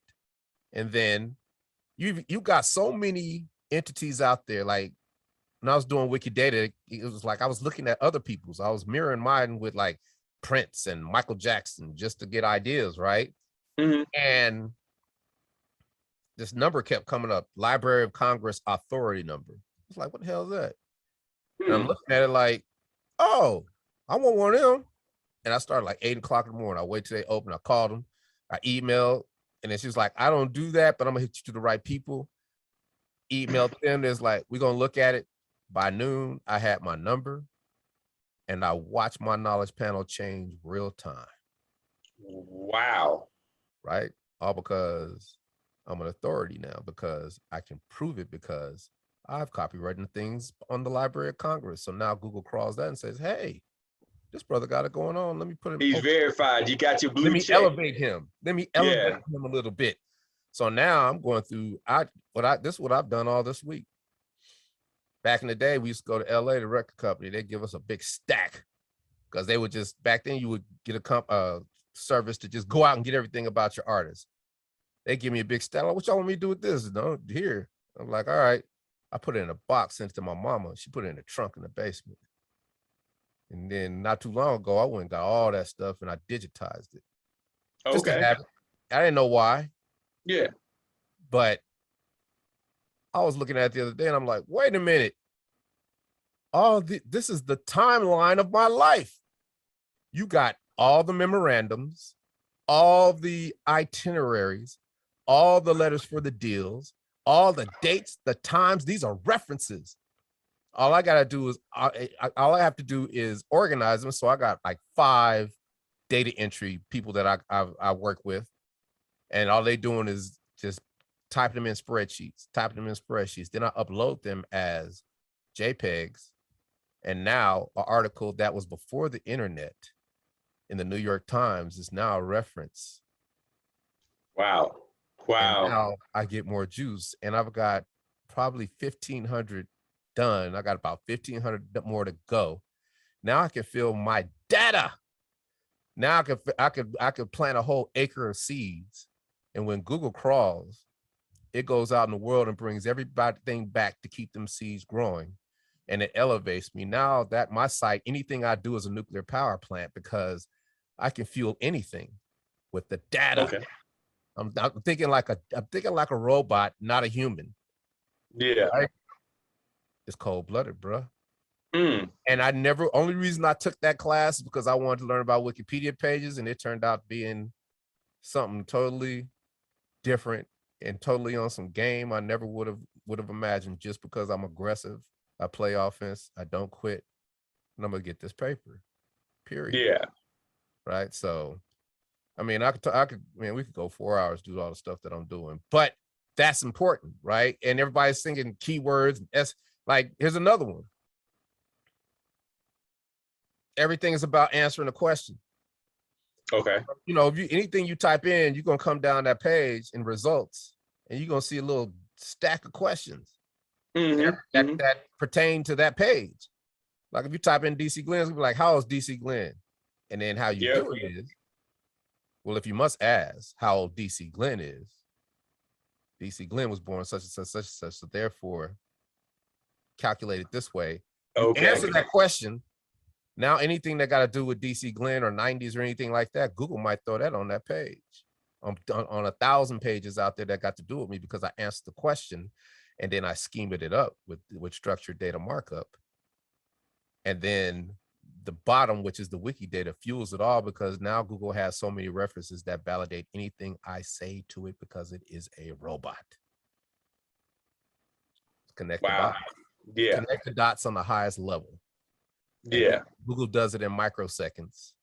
And if you set it up, what you gonna be? Waffle House, 5-star Michelin chef. Yeah. And you know, sometimes I sit here and listen to myself talk, and I be like, damn. Right? Because you're looking at it you're listening to it from a marketing man's perspective, right? You're hearing things you've never heard before, but I'm listening to it like, I can't believe I did all that work. Right? I can't believe I put in all that work. And now I can explain it and articulate it in a way that people who know what they're doing can understand it. And now feel good because they have another way to get to where they need to get to. Yeah. Right. And I'm loving the strategy behind it all. I mean, it wasn't just you just doing things just to be doing things. You know, it was like, okay, here's the goal, here's the strategy, and you actually know how you're pretty much putting it together to say, okay, I'm doing this for a reason, and it's going to tie into this main goal. That's why you got to think high, because it's like, okay, now you got to fill in the middle, but you got those steps because you brought it back, right? So now your mind is always thinking about, okay, remember when we said this? Okay, yeah. Well, what I got to do? And I'm like, there's one thing, there's what I have to, now that I've learned it, right? There are tools that you can use to where I could put all my data in a spreadsheet, push a button, and it's uploaded. That's why I got to go to Edinburgh. That's why I got to go to the University of Edinburgh, because to be able to push a button, I could send you a spreadsheet, say, fill out these questions. And then even if you did 30 lines, because right now I'm gonna have thousands, right? Yeah. But I know what questions to answer. I can still just push a button, and now your whole existence online changes, because now your knowledge panel is present, and then you claim it. And I was working so hard, like there were songs in my knowledge panel. I was like, man, what the heck is that doing there? That's a remix. I don't want that there. What's the Adams? You know what I mean? Like, I don't want them. So I wanted mine to be nice, neat, curated. Well, how do I do that? Let me go claim all these music sites and then put the appropriate information in. Okay. That's how I thought it was done. And it is done that way, but now I know what to do. Yeah. I can create a discography Wikidata page and a discography tag team page. And it has all the songs that I've ever done in the order that I want. And when Google crawls, it'll take that discography, throw it in the knowledge panel, then it'll make the carousel, and it'll be this song, this song, this song, all the way across. So now you know the short way to do it and the long way to do it. And so it's like, okay, I can do it this way or this way, and I'll choose to go ahead and do it this way. Yeah, you want to take all approaches, because it's some tools. Sometimes you're gonna need a flathead screwdriver. Sometimes you're gonna need, a Allen wrench. Sometimes you're gonna need a powerful drill. Sometimes you're gonna need a teeny weeny delicate screwdriver to get to that place where the other things can't get to. Yeah, cool, right? So, hey man, I'm about to get to work, and I'm about to have fun, because it's fun to me, man. I don't have a day already, man, and it's like the best is yet to come, because I get to hustle right here. And I get to hustle with my mind. They call me DC, the brain supreme, for a reason, right? Yeah.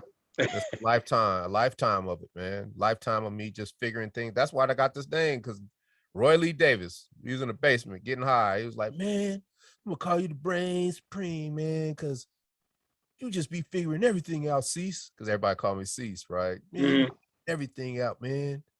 I'll be like, man, how do you think about it that way, man? He's the brain. He the brain supreme. And it's stuck, right? Wow. My rap name, and then it's just me, because But even when I was in high school, everybody like, man, I can't find no job.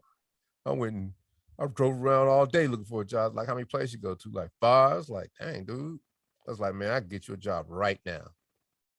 Like, man, no, like, bring me them yellow pages. For those who don't know what a yellow pages is, it's like computer in the big yellow book, right? It's Google Maps in a big yellow book, right? And I'd be like, what you want to do? It's like, man, I do the restaurants. I was like, cool. All right, we're gonna start here. Hey, how you doing? Are you accepting job applications? Okay, thank you. Hey, how you doing today? Ah, cool. Are you hiring? Okay. All right, cool. Hey, how you doing? I just want to know if I can come in and fill out a job application. Man, if you come in the next half hour, I'll give you a job because this girl don't quit on me and hey, come holler at me. Right? Wow. It's that easy. You can sit there in a phone book and just make calls and ask people. There's always going to be somebody quit. There's always going to be somebody that didn't do what they're supposed to be. There's always going to be somebody that didn't show up sick. There's always going to be a company that grows that needs you. All you do is get in the phone book and call instead of running around looking for places. I'd rather call 100 places and then go fill out 20 applications because that way I get to go see the places that I know I'm going to get to work at instead of trying to find the places that I want to work at and might not be able to work at. You see what I'm saying? It's like, okay, you got so many options, you get to pick the one you really like. Okay, yeah. They all need you. They all need you. They all want you. You go fill out the applications, you find out how much you're going to get paid, and then you pick the one that's for you. Yeah. All by getting in a phone book and making calls, cold calling. That's why cold calling has always been effective, but people hate it because they can't stand rejecting. They be in their feelings. They be in their emotions. Okay. Yeah. It's about just call and ask. If they say no, they just say no. That's like auditions. I don't get emotional about auditions. If I know I got to do 1,000 auditions to get to where I want, then let's do 50 a day. Okay. Right? Bring it on. Let's go. But if people be like, I've done 3 auditions and I haven't booked anything. It's like, yeah. I've done hundreds and only don't book like 6 things, major, right? So that's the game. If that's the game, let's play, right? Tom Brady got all them Super Bowls, but he lost a lot too. Yeah. He went through lean years, right? He went through a whole bunch of stuff, but he one of the greatest, Yeah. And even with us, man, we've been grinding. All this been, people like, so what's it feel like to be back and be back on top? And what I was like, whoa, this ain't that story. This ain't no Phoenix rising from the ashes. I said, we've been doing this. I said, this is a story of hustle. This is a story of learning how to learn. This is a story of perseverance, tenacity, steadfastness, and never giving up. That's what the story is. Right? And they'd be like, oh, okay. But the people who don't know, I'd be like, people have always known. It's just they've known in different circumstances, right? Like, when I tell people that we was the grand marshals of NASCAR Talladega 500 this year, they're like, what? Because you don't watch race cars. But everybody who did, we in a whole other lane. We in a whole, and we rocked it so hard, they was like, they need to do that every week.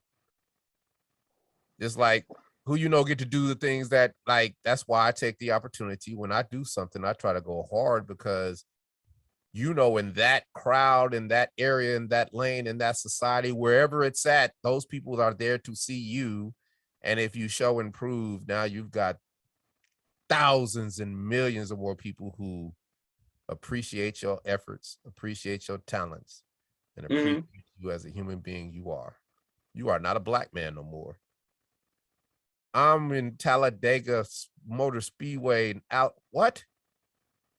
But they're not seeing me as black. They're seeing me as DC tag team. And y'all kick this. Y'all need to do this all the time. We want to see more, y'all. Yeah. Right. And, there's going to be some to be like, man, why they let them black dudes do that? You know how to go. Yeah. But I don't worry about that because that's baked in the cake, man. Right. Yeah. Baked in the cake. So it's about adaptability, and it's just about not falling into the things that everybody wants you to fall into, not falling into them, you know, to the things everybody else do that got them stuck.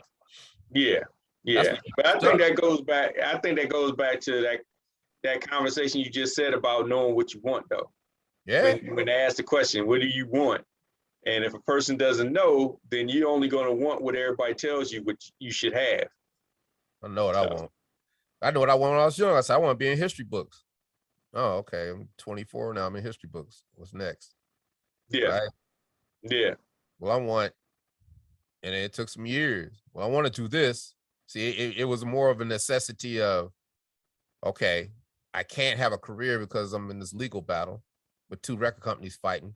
And I'm not going to make no music, because if I do make music, and one of them going to come and be like, well, you know, you still owe us money. So whatever you make on that, we get, that's going to piss me off. And want to make me go get my pistol. So I can't do that. Right. Yeah. And then, you know, the other one, I mean, you just, so like I said, when they started, all the legal stuff started, I said, you know what? I'm not going to cry over spilt milk. I'm going to be a paralegal. And all that stuff that I used to send to my mama, all them contracts was in there, and I just organized everything, and I did all the discovery, learned what motions were, I became a paralegal, bruh. And when it was time to go to trial, I was ready. I gave my lawyers a big box of discovery, and I probably saved myself half the money on lawyer fees because I put in that work. And I learned at the same time. And I can advise other artists, and that's what I try to do, but they don't want to hear what I'm saying. They want to hear, okay, you're going to go to the clubs, and you're going to go here, you're going to go, because that's what everybody else is doing. But I'm like, if you want me to help you, give me your email. I'm going to send you a file. You can read, or you can look at the video what's in that file, and then hit me when you finish. Yeah. And 99% of people don't hit me back. But the one person that does, you know, one brother hit me back. Cordell is an army veteran. And, you know, talk about gangster rap. He talk about them stories in the foxhole. And I said, do you know how many veterans you can help by telling them how you can cope with things through rap? Yeah. And how they can relate to you and love your music? I said, here. And he did it. And he was like, man, I get it, but I don't get it. He's like, okay, I know you tried, so let me explain it to you. Like, okay, cool, I get that, but you know, I still kind of don't. I gotta do. I was like, dude, what you don't know is that I have full confidence that you'll never get taken advantage of in the music industry. See, what you don't realize I've done is I've given you the back end first. Front end is the girls, the cars, the money, the clothes, all that. The back end is when all that fades. What do you have to show for it? Yeah. Rights. If you have your rights and you got a mediocre record, that's a pension plan, because you can sync your license to your music forever. Yeah. It's up to you to hustle. So when we're in a lawsuit, I knew that I had an evergreen record when I'm sitting in the movie theater with, you know, watching Will Ferrell dance on a table to Elf. Yeah. I knew I had an evergreen record, so it's nobody's responsibility to get this paper but me. Yeah. I've got the entity, right? Always and forever. So it's up to me. And if I'm just lazy and waiting, trying to just sit back and wait and get money off of it, but I'm not, then that's my fault. Right.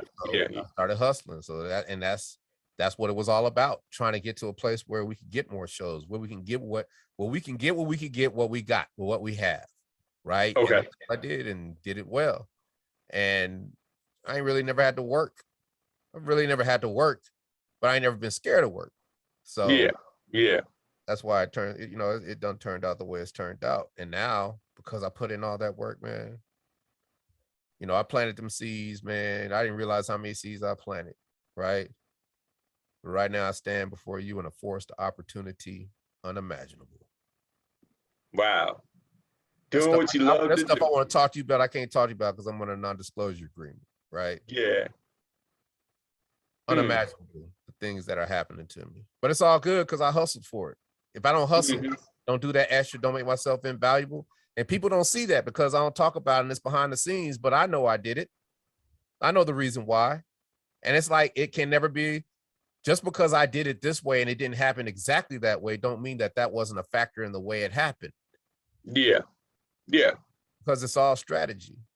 It's all Mhm. pieces together. And then you don't know that that thing came back around because of that move you made before. If I don't build the website out and learn SEO, we ain't Mhm. making no money. Yeah. GEICO don't call us. We Yeah. not in front of people. People not on, we not on nobody's radar. We not Yeah. on nobody's radar to even give them an opportunity to think about what they could do with us in a certain situation. Yeah. Now, the world's thinking about us because they've been playing that GEICO commercial in the Olympics, and the Olympics is simulcast to every country in the world. Like, Yeah. Yeah. what? And they call I think that's so important how things stack on each other. I what? mean, experiences stack on each other. Yeah. Everything that's been done in the past prepares you for what's to come. And a They lot all of times merge. we don't see They all that. merge. They say, be Yeah. skewed, jack all trades, master none. Like, yeah. But if you live long enough, hustle hard enough, and learn how to learn all those trades, you become masterful, and they serve you in ways Yeah. you didn't even see, ways that weren't even intended. Yeah. Those are the collateral sprinkles. Sprinkles. Well, DC, thank you so much for spending time. This has been awesome. And, all the jewels that you drop, I really appreciate it. I learned a lot. Hopefully everybody else learned a lot as well. And I love when you say, I would ask you, how can they find you? But I love how you say, well, Google me. Yep. Just You type put it in the anything. word. Like I do a tag team or me, you're gonna find me because I want you to find me. Right. Yeah. And I can answer questions for you and I can help you. So holla. Definitely will do. I am so free of giving what I tell. It's almost like remember how the Raiders were real dominant. Their offensive line was dominant back in the day. It's like we go to the line and we're gonna tell you what play we're gonna run. And then you can stop us. Right? That's how I am. I'm gonna I'm gonna tell you everything I'm doing. Yeah. And if you can do it, more power to you. But you don't want these problems because these are not problems. These are solutions laid in soil and been cultivated and are the foundation and are the cement and are just the rock of everything that I do. So if you don't have that, it's gonna be hard for you. But I'm not saying it can't be done. There is a way. Yeah. You know what I mean? You might have another hustle that infiltrates mine and be like, oh, that was good, bro. I ain't hating on you. I'm like, man, I'm gonna tell you. And man, a lot of times they look at that surface level. They don't know what's going on underground. They just look at, oh yeah, I want to have this, and they look at the surface level. All he did was just do SEO, and all he did was set up a wiki. That was it. And you're like, you just don't get it because there's a lot of stuff underground that is going on that you just don't know about. And I love that everything. I love at the point I'm at in my life because I don't be wanting nothing. I don't want no cars. I don't want nothing. Man, I don't even date no more because if I go on a date, I'm not gonna be good company because I'm gonna be sitting there like, damn, I could be doing this with her. I could be grinding, right? Because this hustle is my wife. You know what I'm saying? Yeah. And I'm okay with that, right? And I don't get lonely because I have a goal. I know when I get to where I'm going, and then I already had it. I worked at a strip club. I worked at Magic City in right across from the bus stop. In 1989, when everybody was pure, there were no booty shots back then. Yeah. I worked around 150 most beautiful women on this planet every night for 30 years. I'm good. Yeah, and I love the way Magic City. It's just. I love the way they position themselves right across from the bus station. Come off the bus. But there used to be a bus station there. It used to be, what was there? I can't remember what was there. The bus station came later. But I mean, that was my street education because I can be in the street, but I'm driving the bus because I'm the DJ. Yeah. Everybody comes to me. And then, I just think about watching all those people every night, observing them, understanding human behavior, understanding how to make people get on the floor, how to make people spend money, how to make people dance. I was at the first black club in Buckhead, Club Hollywood. Then I did Atlanta Live. right? I did Atlanta Live, I did Club Michaels, I did Otto's. My last night as a regular DJ was the night that Ray Lewis and them got into trouble at the Cobalt Lounge. Oh man. Remember, like, I'm history in this city. Wow. But I don't really say no, I don't nobody know it. They don't need to know it, right? It's like that's a good memory. But all those things I get to put in the data, then I let the data do it for me. Because you're gonna be reading something about me and you're gonna be like, I didn't know he worked there. Because it's in places that got to do with the history of Atlanta clubs or this or that, because that data gets crawled by Google and now Google knows where to put it. Yeah. Close the Kroger down and the Disco Kroger down. And I was a big part of the Disco Kroger because I DJed Atlanta Live and I used to go to the 0112 and I put that in the data. Now I'm connected. Wow. Wow. It's so unbelievable that, and it's so new. I feel like, you know what I mean? Like I'm helping people now. I'm helping people now that need something in their life big and they didn't know how to get it. And then I tell them about this and now they're spending every waking hour of their moment trying to learn it. But then I'm helping them, I'm teaching it and I'm talking to them in a different way. I'm like, this is how we do this. Here, look at this, this, and this. And then you ain't got to go through what I went through, but I love being a guinea pig. I love working hard because I can make it easy for everybody else if they willing to put in the work. If you just thinking I'm gonna tell you a couple things and you're gonna get it, that ain't gonna happen. Yeah. It takes a lot of frustration. But hey man, I bid you adieu. And I appreciate being on your podcast. And I hope all your listeners get something out of me running my mouth all day. And I got to get back to work, man. So thank you, man. Well, get back to that grind, man. We'll be in touch. We still in the same city, so you know, I appreciate it, and thank you so much for spending some time with us. You know, because like I said, you didn't have to, and you're a man that's got a mission going, and I appreciate you just sharing it with me and my listeners because you know, a lot of us need to hear the truth. We just need to hear the real. Yeah. So, everybody, this has been DC. The Brain Supreme. Oh yeah, before I go. Go ahead. Sprinkle. There you go. That's my part. Boom. Shakalaka, shakalaka. Let me get off here. Cool.